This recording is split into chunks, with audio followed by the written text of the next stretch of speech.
வணக்கம் மக்களே. இன்னைக்கு பச்சை சுண்டக்காய் குழம்பு வைக்கிறேன், காரக்குழம்பு மாதிரி. அது எப்படி வைக்கலான்ட்டு இப்போ பார்த்துடலாம். பச்சை சுண்டக்காய் பூண்டு குழம்பு வைக்கணும். அதை உடச்சி போட்டு பிச்சு போட்டுட்டு இப்போ நம்ம இடித்து அலசி எடுத்தாச்சு. இதை நல்லா இடி உரலில் போட்டு இப்படி இடிச்சிட்டு ஒரு இடி உடைச்சிட்டு அலசி எடுத்துக்கலாம். ஸ்டவ்வில் ஒரு கடாய் வச்சுட்டு ஒரு 3 ஸ்பூன் எண்ணெய் ஊற்றிக்கிறலாம். எண்ணெய் ஊற்றிட்டேன் நான். எண்ணெய் நல்லா காஞ்சிடுச்சு. நம்ம வெந்தயம் சேர்த்துக்கிறலாம். வெந்தயம் நல்லா பொரியட்டும், அப்போ தான் வாசமாக இருக்கும் குழம்பு. கொஞ்சம் சீரகம் ஒரு கால் ஸ்பூனு. நல்லா பெரிய பல்லாக பூண்டு சேர்த்துக்கிறலாம். பூண்டு நல்லா எண்ணெயிலே வதங்கட்டும். அது கூடவே சின்ன வெங்காயம் ஒரு 10-15 சேர்த்துடலாம். இப்போ இதை நல்லா வதக்கி விட்டுருவோம். கண்ணாடி பதத்துக்கு வரட்டும். வாசத்துக்கு கொஞ்சம் கருவேப்பிலையும் சேர்த்துருவோம். ஏன் இப்போ போடுறேன்னா தீஞ்சிடாமல் இருக்கிறது. கருவேப்பிலை கொஞ்சம் எண்ணெயில் தீஞ்சிடும், டக்குன்னு வதங்கிடும், கருகிடும். அதனால் இப்போ போட்டோம்னா பச்சையாக இருக்கும். அப்படியே நல்லா கழுவி இடித்து எடுத்து வச்சுருக்க பச்சை சுண்டைக்காயை சேர்த்துடலாம்.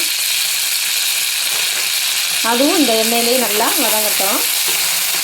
இப்போ எல்லாம் நல்லா வதங்கிடுச்சு. எண்ணெயில் நம்ம அரைச்சி வச்சுருக்க கொஞ்சம் தக்காளி சேர்த்துடலாம்.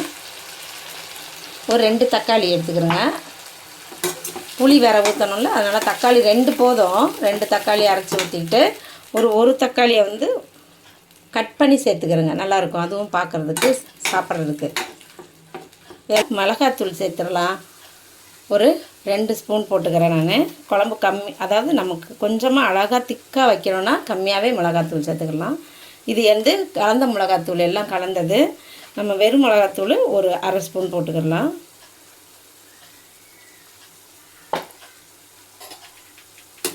மஞ்சத்தூள்லாம் அதிலே இருக்குது, அந்த மிளகாத்தூள்லேயே சேர்த்தாச்சு. அதனால் எல்லாத்தையும் சேர்த்து நல்லா வதக்கி எடுத்துக்கிறலாம். இப்போது இந்த மிளகாத்தூள்லாம் நல்லா சேர்ந்து கலந்து எண்ணெய் பிரிஞ்சு வந்துருச்சுன்னா சூப்பராக இருக்கும் குழம்பு. சின்ன நெல்லிக்காய் சைஸில் புளியை கரைச்சி எடுத்து நான் வச்சுருக்கேன். அதையும் அதில் சேர்த்துடலாம். நம்ம தக்காளி அரைச்சோம்ல, அந்த தண்ணியவும் இதோடு சேர்த்துடலாம்.